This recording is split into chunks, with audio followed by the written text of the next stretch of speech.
반갑습니다. 학생 여러분. 자, 오늘은 이제 자연 환경과 인간 마지막 생활입니다. 마지막 시간입니다. 자연 환경과 인간 생활 세 번째 시간이고요. 그동안 우리가 두 개의 단원은 기후와 관련된 단원을 공부를 했습니다. 그죠? 근데 이제 마지막은 이제 지형과 관련되어서 우리의 인간 생활의 모습은 어떻게 나타나게 되는지 그런 것들을 한번 살펴보는 시간을 가지도록 하겠습니다. 교과서는 38페이지부터 41페이지까지 나가게 될 겁니다. 자, 먼저 지형 특성에 따른 우리 인간의 생활 모습을 한번 보게 되면, 자, 선생님이 크게 지역과 생활 모습으로 구분을 하게 됐는데, 교과서에 보게 되면 지역이 세 가지 지역이 나옵니다. 산지 지역, 평야 지역, 그 다음에 해안 지역, 요 세 가지로 나와서 그 지형 특성에 따라서 우리의 생활 모습은 어떻게 나타나는가 이렇게 정리를 했습니다. 먼저 산지 지역 한번 보겠습니다. 말 그대로 산지니까 뭡니까? 이러한 산들이 막 발달한다는 거죠. 그러한 곳에서 사는 사람들은 어떠한 생활 모습을 갖고 있을까? 자, 기본적으로 산지라는 것은 해발 고도가 높다라는 특징을 갖고 있고, 그 다음에 사면의 경사가 급하더라라는 거죠. 자, 그렇기 때문에 해발 고도가 높으면 위로 가면 올라갈수록 공기가 희박해지죠. 그죠? 그래서 해발 고도 높은 곳에서 숨 쉬는 게 좀 힘듭니다. 그죠? 그리고 또 사면의 경사가 급하다라고 하는 것은 우리 사람들은 평지를 이용을 하고 평평한 거를 사용을 잘 하죠. 그죠? 근데 이게 비탈면이 많다라는 것은 그만큼 사용하기 불편하다는 겁니다. 따라서 우리 인간들이 거주하기에는 불리한 환경이더라. 하지만 또 인간이기 때문에 이러한 지형들을 잘 활용할 수가 있죠. 그죠? 그래서 보면은 주로 이제 이러한 곳에서는 거주에는 불리하겠지만 사람들이 먹고 살고는 있더라. 그래서 주로 하는 게 이제 농사를 짓더라도 주로 밭농사, 논농사 같은 경우에는 주로 평평한 지역에서 하는데, 밭농사 같은 경우에는 이렇게 지금 산이 이렇게 지금 발달돼 있죠. 그죠? 근데 그 산 비탈을 활용해가지고 이런 식으로 경작을 하고 있습니다. 물론 뭐 벼와 같은 이러한 이제 농사는 짓기 어렵겠지만 밭작물들을 활용해서 농사를 짓고 있고, 그 다음에 또 목축업, 그 다음에 임업이라고 하는 것은 나무 키우는 거죠. 그죠? 그 다음에 광업은 요 안에 산 안에 지하 자원이 뭐가 있느냐에 따라서 이제 석탄도 캘 수 있고 뭐 철광석도 캘 수 있고 여러 가지 할 수 있습니다. 그 다음에 또 관광 산업도 할 수가 있겠죠. 그래서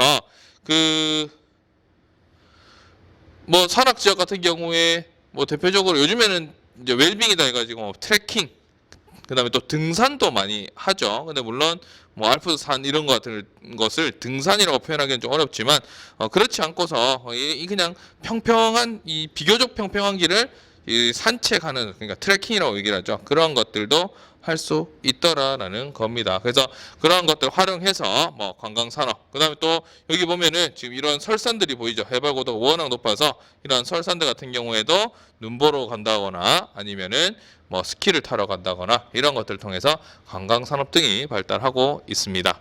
자, 그 다음에 여기에 보면은 지금 우리 교과서에 있는 사진인데, 여기는 안데스에 있는 고산 도시 라파스라고 하는 지역입니다. 그러니까 이 지역은 어디에 위치하고 있냐면, 우리 지난 시간에 봤던 여기 지역을 보게 되면 여기 있습니다. 요 동네에 있어. 근데 여러분들도 그 앞에 37페이지의 지도를 보게 되면 여기는 빗금이 이런 식으로 쳐져 있습니다. 그 빗금 친 기후는 이제 뭔가 보니까 고산 기후, 지난번에 선생님이 설명하지 않았던 기후인데 고산 기후라는 것이 있죠. 그러니까 높은 산에 나타나는 기후다라는 것을 의미하게 되는데, 자, 고산 기후라는 것은 특징이 뭐냐? 이건 평야 지역이네요. 잘못 갔네요. 자, 고산 기후는 기후가 연중 서늘하다는 것이 특징입니다. 즉 뭡니까? 해발 고도가 높으면 기온이 뭐하더라? 기온이 내려가더라라는 특징을 갖고 있죠. 자, 근데 이곳의 위치를 한번 보게 되면 이곳의 위치는 어디냐? 이곳의 위치는 바로 적도입니다. 그러니까 적도 부근에 있는 고산지대는 기후가 연중 뭐하더라? 기후가 연중 서늘하더라라는 거죠. 그죠? 서늘하더라. 자, 예를 들면 위에 있는 거 한번 보게 되면 좀 헷갈리는 슬라이드가, 자, 지금 요 지역, 요 적도 지역에 보게 되면 적도 지역은 뭡니까? 빨간색으로 열대기후입니다. 그죠? 그럼 열대기후라고 하는 것은 매우 덥다라는 거죠. 그러면 산이 이렇게 있었으면 자, 열대기후에 지금 여기 영도입니다. 영도라고 치고 자, 열대기후의 지면의 온도는 오늘의 온도는 30에서 34도 정도 될 겁니다. 그죠? 자, 그렇지만 위로 올라갈수록 기온이 어떻게 된다고? 기온은 내려간다는 거죠. 그죠? 그래서 해발고도 한 1000m나 뭐 2000m 되는 지점에 올라가게 되면 30도가 어떻게 되겠습니까? 뭐 25도 정도 선으로 떨어질 수 있다는 거죠. 물론 이거는 선생님이 정확한 수치는 아닙니다만 해발고도가 높아지면서 기온이 떨어졌기 때문에 1000m 지점에서는 25도가 됐고요. 2000m 올라가니까 20도가 되더라는 거죠. 그러니까 이게 위도 0도라고 하면 열대기후이기 때문에 매우 덥구나라고 생각했는데 막상 여기 해발고도 2000m에 사는 사람들 같은 경우에는 늘 온도가 뭐하더라? 20도에 머물러 있더라는 거죠. 그죠? 자, 그렇기 때문에 상대적으로 연중 서늘하더라라는 거죠. 그죠? 연중 서늘하다. 근데 포인트는 뭡니까? 적도 부근에 있는 고산지대라는 거죠. 그러니까 적도 지면에서는 사람 살기가 어때? 너무 더워서 불편하겠죠. 너무 더우니까. 그죠? 하지만 높은 곳으로 올라가게 되면 20도, 25도 선, 즉 온대 기후와 같은 기후가 나타나기 때문에 사람 살기에 비교적 좀 좋더라는 거죠. 그죠? 그렇기 때문에 이러한 이제 라파스 같은 경우에 이 안데 산지 해발 고도가 6,000m, 5,000m 이 정도 되는 이러한 지역들 같은 경우에는 사람들이 살기 좋죠. 그래서 우리가 그 문명을 공부할 때 남아메리카에서 있었던 고대 문명 중에 뭐 잉카 문명, 마야 문명 이런 것들이 있죠. 그런 것들 사진들을 보게 되면 산 위에, 산 중턱에 그런 마을들이, 도시들이 형성이 되어 있더라는 거죠. 그죠? 그런 것들이 바로 이 고산 기후에 해당하는 지역들이라는 거야. 알겠죠? 그러니까 열대기후 지역은 이렇게 더워도 사람 살기 힘들지만 높은 곳에 올라가게 되면 기온이 서늘해지더라. 여기도 지금 보면 마찬가지죠. 여기 이런 데도 역시 로키 산맥이 있다 보니까 이런 데도 고산 기후가 나타나고요. 그다음에 여기도 그죠? 인도하고 인도 위에 있는 티베트 고원 일대, 그죠? 이 무슨 산맥이죠? 히말라야 산맥이죠. 그 일대에서도 뭐가 나타나더라? 고산 기후가 나타나더라. 그래서 우리 책에 보게 되면은 지금 요거는 남아메리카에 있는 라파스라고 하는 도시고요. 그다음에 여기 나와 있는 여인의 모습은 티베트 고원의 주민이라는 거죠. 그래서 티베트 고원 같은 경우에는 위도가 선생님 슬라이드가 헷갈리네요. 이 위도가 중위도입니다. 그죠? 중위도. 그럼 중위도면은 아까 전에 여기서 얘기했던 기온보다는 조금 더 낮겠죠. 그죠? 지면보다는 더 나을 텐데 그 중위도에서 뭐 만약에 30도라고 칩시다. 중위도에서 높아지니까 그죠? 여기는 더 기온이 10도 선순으로 떨어질 수 있겠더라는 거죠. 아침이라고 선생님 발음이 좀 정확하지 않네요. 떨어질 수 있다는 거죠. 그렇기 때문에 고산 지역에 사는 이 사람도 계속 헷갈리네. 이 사람도 보면은 상당히 두꺼운 옷을 입고 있는 것을 확인할 수 있습니다. 그죠? 자, 그리고 오른쪽에 있는 거, 선생님 착각했네요. 여기가 이제 라파스죠. 여기가 라파스고요. 저 뒤에 보이는 게 이제 주로 안데 산맥이 되겠죠. 그죠? 여기가 라파스고 여기는 이제 그 티베트죠. 티베트 고원. 그래서 티베트 고원에서 이렇게 농사를 짓고 있는 모습들을 볼 수 있는데 논이 어떻게 되어 있습니까? 요렇게 요러한 형태를 갖고 있죠. 마치 뭐처럼 보입니까? 계단처럼 보이죠. 그래서 이런 식으로 짓는 농사를 또 계단식 경작 또는 농사라는 표현을 쓰기도 합니다. 그래서 어쨌든 여기 티베트 고원에서는 이런 산악 지역을 활용해 가지고 밭농사를 하고 있더라라고 보면 되겠죠. 라파스 같은 경우는 아마 해발 고도가 한 4,000에서 5,000m 정도 될 겁니다. 그래서 엄청나게 큰 도시가 지금 이 산 중턱에 지금 여기 눈이 있다라고 하는 것은 요 지역에 눈이 있다는 것은 이 눈을 우리가 만년설이라고 표현하죠. 만년 동안 눈이 있더라. 그러니까 늘 눈이 있는 지역이죠. 왜? 해발고도 너무 높아서 눈이 안 녹는다는 걸 추워가지고 그러한 지역에 거대 도시가 이렇게 형성되어 있다라는 겁니다. 자, 그 다음에 넘어가서요. 자, 두 번째 평야 지역입니다. 자, 평야 지역 이제 뭐 절반 지나간 것 같습니다. 자, 평야 지역은 자, 아까 전에 해발 고도가 높은 건 산지 지역이지만 이 평야 지역은 평평한 지역이죠. 그죠? 그래서 해발 고도가 낮다. 해발 고도가 낮고 지면이 뭐하더라? 평평하더라는 거죠. 자, 그렇기 때문에 농경에 유리하더라. 즉 농경을 할 수 있다는 건 뭡니까? 먹고 살 게 있다는 거죠. 먹을 것이 난다라는 겁니다. 그죠? 그렇기 때문에 인간 거주에는 매우 유리한 지역이더라라는 거죠. 그래서 주로 이제 우리 그 문명이 발달한 지역 4대 문명이라고 하면 뭐 티그리스강, 유프라테스강, 뭐 이집트강, 황하강, 또 하나가 뭐였죠? 인더스강. 이 문명이 있었죠. 그런 문명 지역들을 보게 되면 다 무엇을 끼고 있더라? 강을 끼고 있죠. 그죠? 그럼 이 평야라고 하는 것은 어디 강 주변에서 볼 수 있는 지역이라는 거죠. 왜? 강이 범람을 함으로 인해 가지고 형성된 평평한 지역이기 때문에. 자, 그렇기 때문에 인간이 거주하기에는 적합한 지역이 바로 평야 지역이더라. 물도 있고 뭐 평양 뭐이 경작할 것도 있다는 거죠. 그래서 주로 이제 아시아 지역 같은 경우에는 주로 벼농사. 우리의 주식은 벼죠. 그죠? 그게 뭐 기후적 조건이 덥고 그다음에 비도 많이 오고 뭐 사계절이 또 나타나고 뭐 그러다 보니까 벼가 자라기 좋은 환경이니까 우리가 이제 아시아에서는 벼농사를 짓게 되는데 유럽이나 아메리카 같은 경우에는 조금 더 이 땅이 척박하다 보니까 상대적으로 밀농사를 많이 짓습니다. 그래서 이 평야 지역이라도 지역에 따라서 또 기후 환경에 따라서 이렇게 농사하는 경작물이 좀 다를 수 있고요. 그 다음에 또 교통로 건설에 매우 유리하다라고 되어 있는데 이 지금 여기에 우리 책에 나와 있는 게 독일의 라인강입니다. 라인강의 기적이라고 들어봤죠? 우리 한강의 기적이라는 게 있는데 그 산업화 시대에 이 라인강을 따라서 그러니까 물류를 운반하고 사람을 운송을 했다는 거죠. 사람 이동을 했다는 거죠. 그죠? 그래서 이게 하나의 뭘로 사용이 될 수 있더라? 교통로로도 사용이 될 수 있고 그 다음에 또 주변 지역이 이렇게 강이 범람함으로 해가지고 주변에 지금 평평한 지역이 만들어져 있죠. 근데 그 사이에 보면 도로들이 쭉쭉쭉쭉 나와 있는 것을 여러분들 지도상 아니 사진석에서 살펴볼 수가 있습니다. 그래서 교통로 건설에 또 유리하고 그러다 보니까 뭐가 발달하기 좋더라? 대도시 발달에 상당히 유리하더라라는 거죠. 그래서 우리 전 세계의 많은 대도시들은 이 강을 다 끼고 있는 형태가 될 겁니다. 뭐 파리에는 세느강이 있죠. 뭐 독일에는 또 라인강이 있고요. 그다음에 또 우리 한국에는 한강이 있죠. 그죠? 그래서 그런 것들이 발달하기 좋더라라는 거고 또 산업이 많으니까 역시 사람이 많으니까 역시 산업도 많이 모일 수 있겠죠. 그죠? 그래서 산업 시설이 입지하기에 상당히 유리하더라라는 거죠. 그래서 독일 같은 경우 라인강은 지금 운하로 사용하고 있습니다. 그래서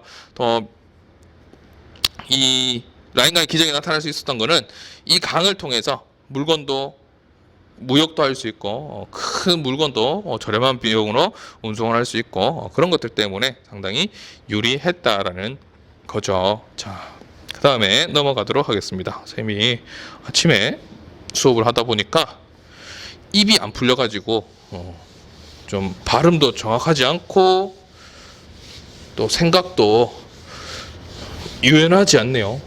막 이렇게 좀 경직되어 있는 아직 몸풀기가 안 돼 있어서 그런지. 자, 이제 마지막 해안 지역입니다. 해안 지역 보게 되면은 당연히 해안이니까 바닷가를 의미하겠죠. 바닷가 지역을 의미하는데 바닷가니까 얘는 육지와 바다가 뭐하더라? 맞닿아 있더라는 거죠. 그래서 교류에 유리하더라는 거죠. 육지에서는 당연히 육상교통이죠. 그죠? 그 다음에 바다에서는 해상교통이죠. 그죠? 그래서 이 둘이 만나는 지역이기 때문에 상당히 유리하고요, 교류에. 그리고 육지에서는 당연히 농업을 하겠죠. 바다에서는 어업을 하겠죠. 그죠? 그렇기 때문에 농업과 어업과 관련된 생활 양식이 함께 나타나더라라는 거죠. 그래서 요 해안 지역도 보게 되면 바다의 특징에 따라서 두 가지의 형태가 나타나는데 자, 일단 수심이 깊고 수심이 깊고 배가 드나들기 유리한 곳 같은 경우에는 당연히 항구가 발달할 수 있겠죠. 그래서 항구가 발달한다는 것은 교역하기에 상당히 유리하더라는 겁니다. 그죠? 그렇기 때문에 항구 도시가 발달을 할 수가 있고요. 또 교류하기가 또 편하니까 역시 산업단지 조성하는데도 상당히 유리할 것이다 라고 볼 수 있겠죠. 반대로 수심이 얕고 조차가 큰 것, 조수 간만의 차죠. 조차라는 것은 조수 간만의 차. 그러한 것은 뭐가 잘 발달하더라?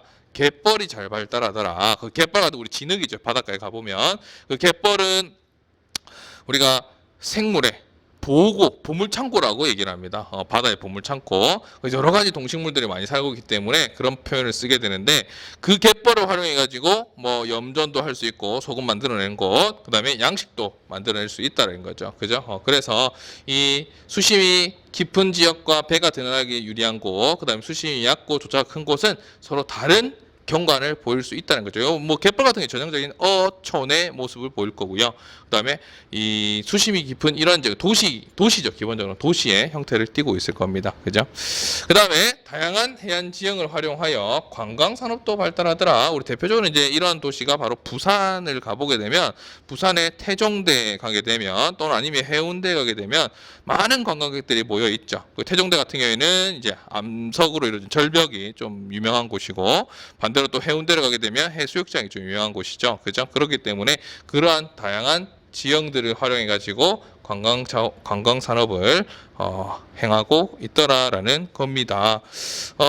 그래서 이렇게 해서 여기 38페이지 내용 보게 되면 사진이 하나 더 남아 있었네요. 여기는 네덜란드의 무역항이죠. 네덜란드는 지면보다 수심이 더 높다라고 하죠. 그러니까 육지가 수심보다 더 낮은 지역으로 이루어져 있다라고 얘기를 하죠. 종이 쉬는 시간이 돼버렸네요. 그런 지역인데 그러다 보니까 이렇게 그 부두를 이런 식으로 만들어 가지고 그죠? 이런 식으로 부두를 엄청나게 많이 만들었죠. 그죠? 그래서 이 대표적인 항구 도시가 형성이 되어 있는 모습을 볼 수가 있습니다. 우리 부산하고 좀 인천도 가면 이런 모습을 띠고요. 부산 우리가 가까우니까 부산을 좀 찾아가 봤겠죠. 부산에 가면 무역항이 이렇게 잘 발달이 되어 있습니다. 자, 이렇게 해서 우리 38페이지 내용 정리하고요. 좀 촬영을 한 시간이 좀 많네요, 쌤이. 이제 40페이지에 있는 내용을 쌤이 간단히 정리를 해 왔는데 40페이지 사진하고 내용을 간단하게 정리했는데 이것만 정리하고 마치도록 할게요. 자, 세계의 다양한 지형 경관입니다. 교과서 40, 41페이지고요. 자, 노르웨이의 피오르 요 지형 같은 경우에는 여기에 보면 여러분들 교과서 위쪽에 보면 이 지도 이렇게 지금 그려져 있죠. 그죠? 이렇게 그려져 있는데 그런 데 보면 지금 1번, 2번 이런 식으로 표시되어 있습니다. 요 지역이랑 같이 엮어서 공부를 좀 해둬야 되겠습니다. 자, 노르웨이 같은 경우에는 요 지역이죠. 지금 1번 표시되어 있는 거. 노르웨이는 뭐가 발달하더라? 피오르가 발달하더라. 피오르 들어봤어요? 옛날에 피오르드라고 표현했는데 자, 이거는 뭐냐면 빙하기에 두꺼운 빙하가 덮여있던 깊은 골짜기였다는 거죠. 근데 깊은 골짜기라고 우리 산골짜기 어떻게 표현하면 산골짜기 산이 이렇게 있으면 하천이 이렇게 흘러나오는 이런 것을 우리가 산골짜기라고 표현하죠. 산 계곡. 근데 이건 빙하로 덮여 있었던 곳이라는 거죠. 근데 후빙기 이후에 해수면이 상승하게 되면서 해수면이 상승한다는 건 바닷가가 원래 저 밑에 있었는데 이 과정은 몰라도 됩니다. 해수면이 이렇게 올라오다 보니까 뭐 여기까지도 다 물이 이런 식으로 차겠죠. 이런 식으로 물이 차겠죠. 이렇게. 그죠? 그래서 바닷물이 내륙 깊숙이 들어와서 형성이 되었다라는 건데 이 빙하에 의해 가지고 계곡이 만들어지는 것은 이제 여러분들 중학교 때 배웠을 겁니다. U자곡이라는 거를 배웠죠. U자 계곡을 형성을 한다라고 했는데 빙하에 의해서 침식이 되기 때문에 그렇습니다. 뭐 그런 것 자세한 내용들은 나중에 세계지리 시간이나 뭐 지구학 시간에서 볼 수 있을 겁니다. 그래서 보면은 요렇게 지금 산골짜기가 약간 U자 형태를 띠고 있죠. 그죠? 그래서 요러한 지역에 원래는 더 깊숙이 요렇게 돼 있었는데 여기 이만큼 물이 지금 찬 거죠. 그죠? 이렇게 차서 형성이 된 거고 요런 것을 우리는 피오르라고 얘기를 하고 요러한 것에서 옛날에 우리 바이킹들이 활약을 하면서 어디 숨어 있다가 쫙 나오는 거죠. 그죠? 그러면서 이 바이킹들의 주부대가 되었다는 겁니다.